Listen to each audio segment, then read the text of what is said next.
Hello ladies and gentlemen, Top Hat Gaming Man here, covering an A to Z of different gaming platforms on this channel since 2016. Last week we looked at the PCFX, the 5th generation sequel to the PC Engine that attempted to go head to head with the Sega Saturn and Sony PlayStation.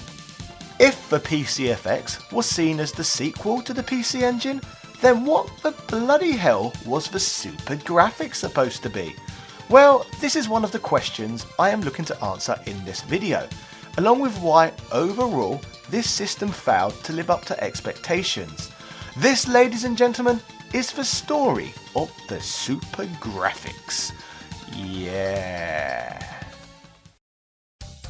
The PC Engine Super Grafx, which is often simply shortened to the Super Grafx or PC Engine SG, is a game console released by NEC exclusively to the Japanese market. The system was originally announced and christened as the PC Engine 2. The platform was reported to be a true 16-bit console, like that of which later the Super Nintendo would go on to be. This version of the PC Engine was set to feature improved audio capabilities and better graphics. The original forecast release for this new, more powerful hardware was set for release in 1990. However, the platform ended up being rushed to the market in late 1989 to reach the 16-bit market early to give it a decent footing when competing with the Sega Mega Drive. The Super Grafx was of course capable of playing all previously released PC Engine Hue cards, along with the titles released for the PC Engine CD add-on, which had hit the market in Japan in 1988, meaning that if you choose to purchase a Super Grafx today, there are over 700 different compatible games for the platform.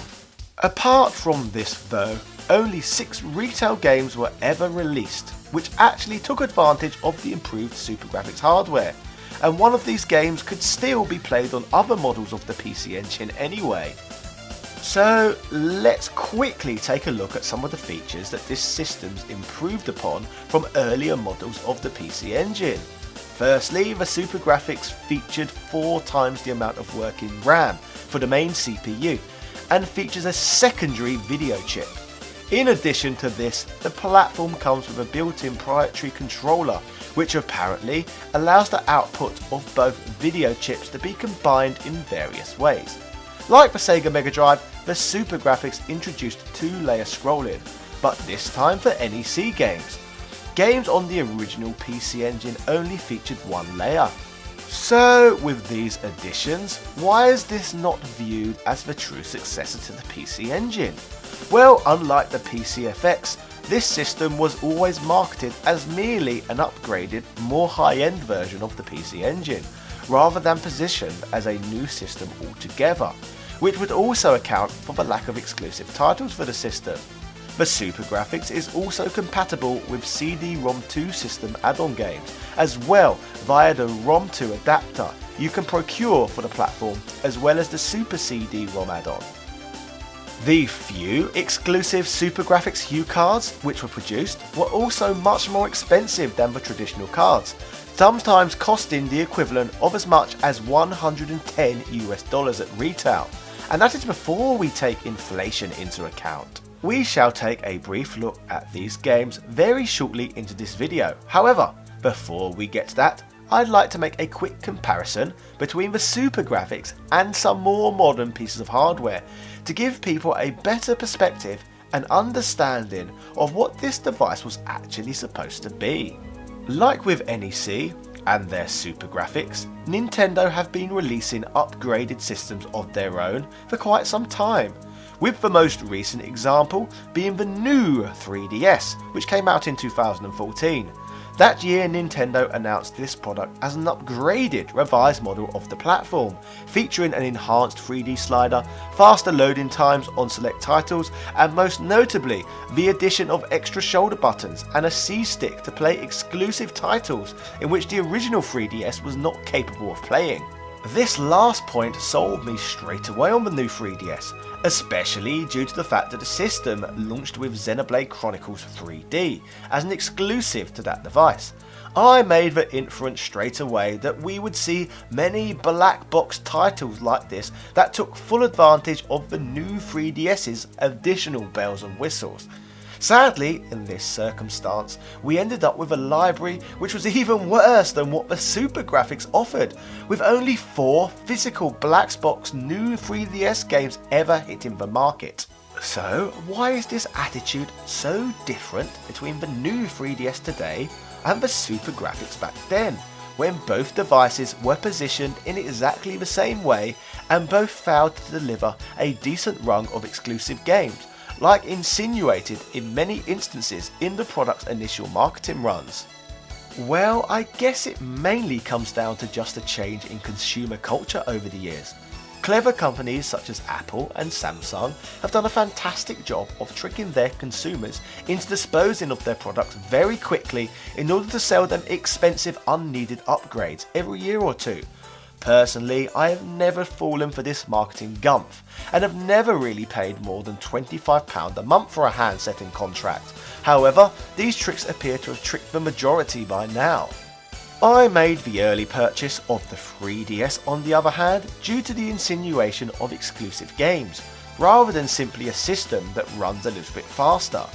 If I have known there would only ever be 4 physical releases for the platform, I would never have purchased a new 3DS in the first place. However, from my recent Twitter exchanges, most new 3DS owners seem to feel very differently than I do. This modern day acceptance of upgrades seems to be more prevalent than ever in the world of modern gaming. The PlayStation 4 Pro and Xbox One X are further examples of these new consumer trends. Neither of these system variants even go as far as to offer exclusive games, but instead offer only small improvements such as slightly better resolution, etc. So there you have it. The Super Grafx basically flopped because it was an upgrade no one wanted nor needed. However, amusingly, it still offered more exclusive physical releases than the new 3DS, the Xbox One X and the PlayStation 4 Pro put together. The world was simply not ready yet for this style of consumerism, which ultimately led to the platform's downfall. So now we have talked about that, let's take a quick look at the few exclusive experiences you could have had when playing on the Super Grafx. Firstly, we have 1941 Counterattack, which is a vertical scrolling shooter developed by Capcom. This game, which was ported from the arcade, is the third entry in the 1940s series. Over the years, this game has been ported to many platforms, including the PlayStation 2, the original Xbox, and the bloody GameTap, of all things.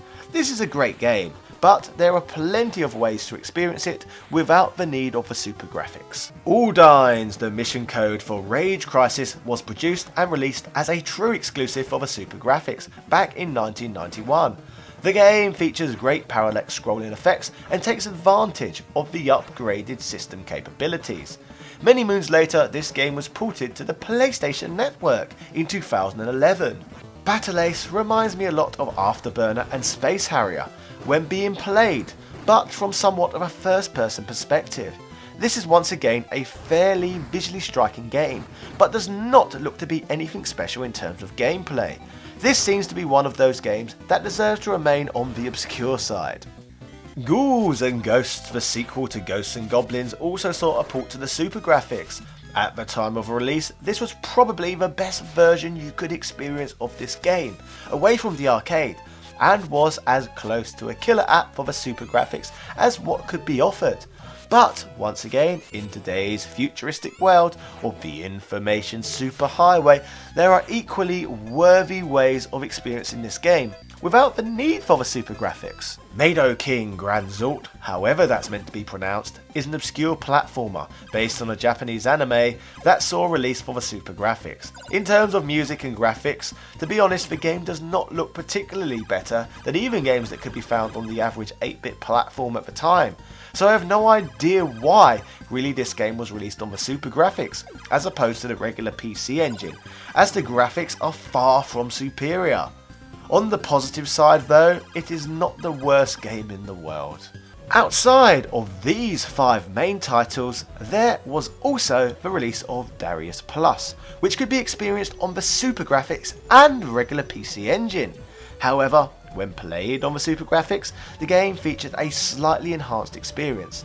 This was the only commercially released game that could be played on both variants of the system with any enhancements. Finally, there was also Darius Alpha, which was a boss rush only version of Darius Plus, which was only available via mail order. This is the most sought after game available for the platform, as only 800 copies were ever produced. There were of course other titles announced for the platform, however all of these games were either cancelled or repurposed into other formats, much like what happened with the planned library for the Nintendo 64 DD, which we have also covered on here in the past.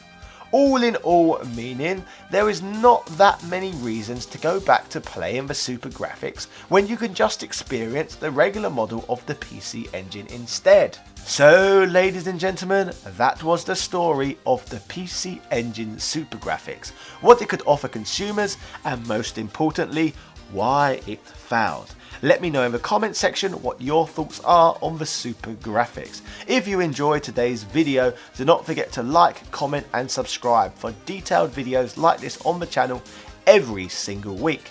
If you want to learn more about NEC's history, I've created standalone videos on the PC Engine, the PCFX and even the PC Engine GT, which are all available for you to peruse today.